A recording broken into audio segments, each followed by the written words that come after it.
कहानी की शुरुआत में हमें ट्रॉय नाम के एक आदमी को दिखाया जाता है जो कि अपने दोस्तों के साथ गार्बेज कलेक्टर का काम करता है। ट्रॉय की जिंदगी ठीक ठाक है। उसके परिवार में उसकी पत्नी और एक छोटा बेटा है जिसका नाम कोरी है। इसके बाद ट्रॉय काम खत्म करके अपने दोस्तों के साथ अपने घर पर आता है। उसे पता चलता है कि उसके बेटे की पास ही स्टोर में जॉब लग गई है, इसलिए वह बहुत खुश होता है। उसकी पत्नी बताती है कि कोरी का स्कूल की फुटबॉल टीम में भी सिलेक्शन हुआ है। यह सुनकर ट्रॉय को बहुत गुस्सा आता है। वह कहता है कि इसका कोई फायदा नहीं, ब्लैक लोगों के साथ भेदभाव होता है, उन्हें कभी भी स्पोर्ट में सरकार आगे नहीं बढ़ने देती। उसकी पत्नी बताती है कि तुम्हारा जमाना कुछ और था और अब जमाना बदल चुका है, ऐसा कुछ नहीं होता। पर ट्रॉय अपनी पत्नी की बातों पर विश्वास नहीं करता। वह नहीं चाहता है कि उसका बेटा कोरी फुटबॉल खेलने में अपना टाइम वेस्ट करे, इसलिए वह उसके फॉर्म पर साइन नहीं करता है। साथ ही उसे बताता है कि जब मैं छोटा था तब मैं बहुत ही अच्छा बास्केटबॉल प्लेयर था, लेकिन मेरे कलर की वजह से मुझे कभी भी आगे बढ़ने नहीं दिया गया। उसकी पत्नी कहती है कि तुम्हारे अंदर जो डर था, मैं नहीं चाहती कि तुम अपने बेटे के अंदर भी यह डालो। मैं चाहती हूँ कि हमारा बेटा फुटबॉल खेले, और वैसे भी फुटबॉल को अपना करियर बनाने के बारे में कभी सोचा नहीं। बस वह स्कूल की फुटबॉल की टीम में खेलना चाहता है। साथ ही जिस वक्त में पैदा हुए थे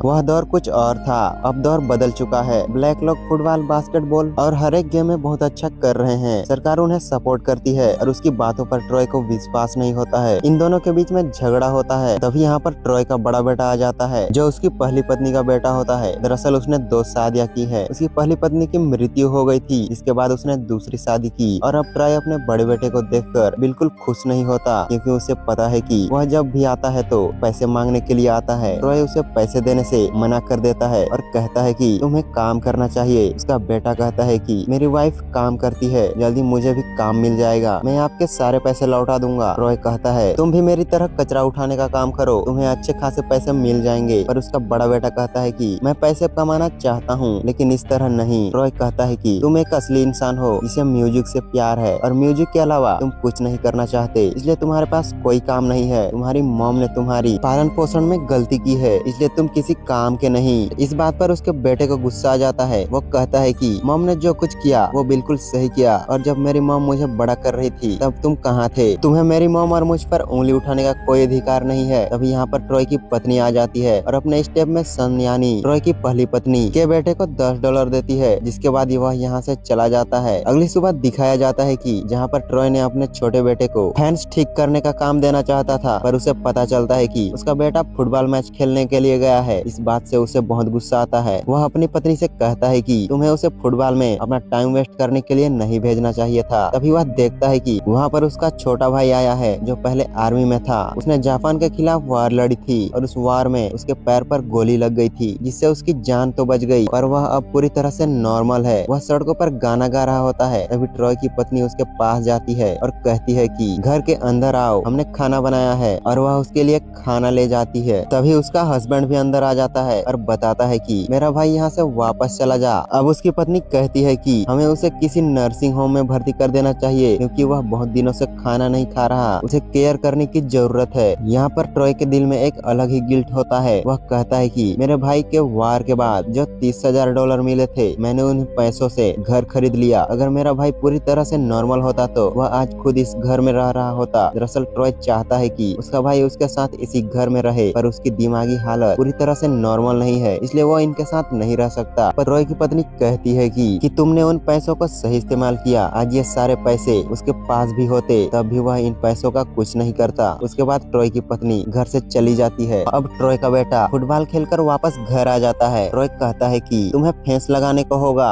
मुझे तुम्हारी मदद की जरूरत है। इसके बाद ये दोनों के दोनों फेंस पर काम करना शुरू कर देते हैं। ट्रॉय का बेटा कहता है कि आपको मेरे फॉर्म पर साइन करना चाहिए। ट्रॉय साफ साफ मना कर देता है और कहता है कि जो जॉब तुम्हें मिला है उसे उस पर फोकस करना चाहिए। उसका बेटा कहता है कि वह जॉब मैंने छोड़ दिया। इस बात पर ट्रॉय का गुस्सा आता है। वो अपने बेटे को समझाने की कोशिश करता है, पर उसका बेटा उसकी बात नहीं मानता और नाराज होकर वहाँ से चला जाता है। आज ट्रॉय को कमिश्नर ने बुलाया होता है, और जब वह कमिश्नर के पास जाता है तो कमिश्नर उसे बताता है कि इस कचरा गाड़ी में तुम कचरे को डालते हो, अब वह उसके ड्राइवर हो। दरअसल यह पहली बार हुआ होता है कि किसी ब्लैक आदमी को कचरे की गाड़ी का ट्रक ड्राइवर बनाया गया। आज से पहले शहर में सिर्फ व्हाइट लोगों को ही ड्राइवर बनाया जाता था। अब वह खुशी खुशी घर आता है और अपनी पत्नी को बताता है कि शहर का मैं पहला ब्लैक ट्रक ड्राइवर हूँ। उसका दोस्त भी वहीं पर होता है और अब उसका बड़ा बेटा भी आ जाता है। वो ट्रॉय को उसके पैसे वापस लौटाना चाहता है जो उसने कुछ दिनों पहले लिए थे। पर ट्रॉय मना कर देता है। उसकी पत्नी वहाँ से पैसे ले लेती है। यहाँ पर अब ट्रॉय का छोटा भाई भी आ जाता है। कहता है कि तुम्हें हमारे साथ रहना चाहिए, तुम किसी और के घर पर रहते हो, इसका रेंट मुझे देना पड़ता है, इस वजह से मेरे ऊपर फाइनेंशियल कंडीशन बढ़ जाता है। पर उसकी पत्नी कहती है कि इस बारे में दोबारा बात कभी मत करना, इस बात से तुम्हारे भाई को बुरा लगता है, साथ ही तुम्हें अपने बेटे को फुटबॉल टीम वाले फॉर्म पर साइन करना चाहिए। पर वह इस बात से मना कर देता है और घर से बाहर निकल जाता है। और अब वह अपनी पत्नी और बड़े बेटे को बताता है, जब मैं 14 साल का था तो मेरे पिता मेरे ऊपर बहुत ज्यादा अत्याचार करते थे, इसलिए मैं घर छोड़कर शहर आ गया अपने पेट पालने के लिए। मैंने चोरियां की। जब मैं चोरी कर रहा था तो एक व्हाइट मैन ने मेरे ऊपर गन तान दी। मैंने अपनी जान बचाने के लिए उसके ऊपर चाकू से हमला किया। मेरे ऊपर आरोप लगाया कि मैंने उसका मर्डर किया था। मुझे 14 साल की सजा हो गई। इसके बाद मैंने जेल में ही बास्केटबॉल खेलना सीखा। मैं नहीं चाहता हूँ कि मेरे बेटों के साथ भी ऐसा ही हो। तभी उसका छोटा बेटा प्रैक्टिस करके घर वापस आता है। बहुत ज्यादा गुस्से में होता है क्योंकि उसके पिता यानी ट्रॉय ने अब तक उसके फॉर्म पर साइन नहीं किए। तभी उसे पुलिस का कॉल आता है और बताया जाता है कि तुम्हारे छोटे भाई को हमने अरेस्ट कर लिया है क्योंकि वह पब्लिक में बहुत ज्यादा डिस्टर्बेंस कर रहा था। उसकी वजह से शहर का पीस खत्म हो रहा है। और अब वह अपने दोस्तों के साथ कोर्ट में जाता है। और जब ये दोनों के दोनों कोर्ट में लौटते हैं तो अब यहाँ पर ट्रॉय का छोटा बेटा उसके साथ फेंस लगाने की उसकी पूरी मदद करता है। ट्रॉय का जो दोस्त होता है वह उसे इशारा करता है, जिसके बाद ट्रॉय अपने बेटे को अंदर भेज देता है। और जब उसका दोस्त कहता है कि तुम्हारी पत्नी बहुत अच्छी लेडी है, उसने हमेशा तुम्हारा साथ दिया, तुम्हारे पास एक अच्छा परिवार है, तुम्हें उसे धोखा मत दो। मुझे पता चला है कि वह लड़की जो तुम्हें बार में मिली थी, तुम उसके साथ अफेयर कर रहे हो। हालांकि यह बात रोज ने भी उसे कई बार पूछी थी, पर उसने रोज को हमेशा मना कर दिया। पर वह अपने दोस्तों के सामने एक्सेप्ट कर लेता है। पर अब बात हाथ से निकल जाती है क्योंकि वह लड़की प्रेग्नेंट है। इस बारे में उसकी पत्नी को पता चल जाता है, जिस वजह से वो ट्रॉय के साथ तलाक लेने की बात करती है कि किस तरह मैंने तुम्हारा साथ दिया और तुमने मुझे धोखा दिया। इन दोनों के बीच में तलाक हो रहे होते हैं और तभी वह अपनी पत्नी रोज का हाथ जोर से पकड़ लेता है, जिससे उसकी पत्नी को बहुत दर्द होता है। तभी उसका छोटा बेटा अंदर आता है और ट्रॉय को जोर से धक्का देता है। इस वजह से वह फेंस के ऊपर गिरता है और कहता है कि मेरी मॉम को हर्ट करने की कोशिश मत करना। और इस तरह से इनके परिवार में एक दरार पड़ जाती है। अब ट्रॉय बहुत कम वक्त अपने घर पर बिताता है। वह ज्यादातर घर के बाहर ही रहता है। साथ ही अब उसके छोटे भाई को कोर्ट के कहने पर हॉस्पिटल यानी नर्सिंग होम भेज दिया गया, जहाँ पर उसका ध्यान रखा जाएगा। अब एक रात को ट्रॉय की पत्नी ट्रॉय को बताती है कि जिस लड़की से तुम्हारा अफेयर था, जो तुम्हारे बच्चे की माँ बनने वाली थी, बच्चे को जन्म देते हुए उसकी मृत्यु हो गई। उसने एक बेबी गर्ल को जन्म दिया है जो कि तुम्हारी बेटी है। इसके बाद वह हॉस्पिटल जाता है और उस मासूम सी बच्ची को अपने घर ले आता है और कहता है कि हम बड़ों की फाइट में इस छोटी मासूम बच्ची का कोई कसूर नहीं। शुरू में रोज उस बच्ची को एक्सेप्ट करने से मना कर देती है, पर वह एक अच्छी इंसान है, उसके दिल में ममता है, इसलिए वह उस बच्ची को अपनी बेटी की तरह पालने के लिए तैयार हो जाती है। पर अब उसने अपनी जिंदगी से ट्रॉय को हमेशा के लिए दूर कर लिया है। वह ट्रॉय को एक्सेप्ट नहीं कर सकती क्योंकि ट्रॉय ने उसे धोखा दिया है। इसी तरह से कुछ वक्त बीत जाता है और अब ट्रॉय को जो छोटा बेटा था उसने फुटबॉल हमेशा के लिए छोड़ दिया और उसने आर्मी ज्वाइन कर ली। अब जब वह अपने घर वापस आ रहा होता है तो उसके पिता ट्रॉय उसका रास्ता रोक लेते हैं और कहते हैं कि तुम फेमस फाइट करो, तुम मुझसे फाइट करो, पर हाथ उठाते हैं। जिसके बाद उनका बेटा भी बेसबॉल के बैट से उन पर हमला कर देता है, लेकिन ट्रॉय भी उसी के बेसबॉल बैट से उसकी गर्दन को दबाना शुरू कर देते हैं। इन दोनों के बीच में झगड़ा होता है, जिसके बाद उसका छोटा बेटा वहाँ से चला जाता है। दरअसल ट्रॉय ने बहुत ज्यादा शराब पी रखी थी और अब वह डेथ को भी चैलेंज करता है कि आओ मेरा सामना करो। दरअसल ट्रॉय ने अपनी सोच के चलते अपने पूरे परिवार को खत्म कर दिया। साथ ही उसका सबसे अच्छा जो दोस्त था वह भी उससे दूर हो गया। 6 साल बीत जाते हैं और अब ट्रॉय की मृत्यु हो जाती है। उसके छोटे बेटे को फ्यूनरल के लिए छुट्टियां मिलती है, जो कि अब एक मरीन बन चुका है। वो अब घर आता है। वह 6 सालों के बाद वापस घर आया है, पर वो अपने पिता ट्रॉय के फ्यूनरल पर जाने से मना कर देता है, जिस वजह से उसकी मॉम बहुत गुस्सा होती है। वह कहती है कि मुझे पता है कि तुम्हारे पिता के अंदर बहुत सारी कमियां थी, लेकिन हमेशा उन्होंने तुम्हारे लिए सबसे बेस्ट करने की कोशिश की। तुम्हें उनका फ्यूनरल पर जाना चाहिए। पर उसे एहसास होता है कि उसकी मॉम सही कह रही है और आज 6 साल के बाद पहली बार वह अपनी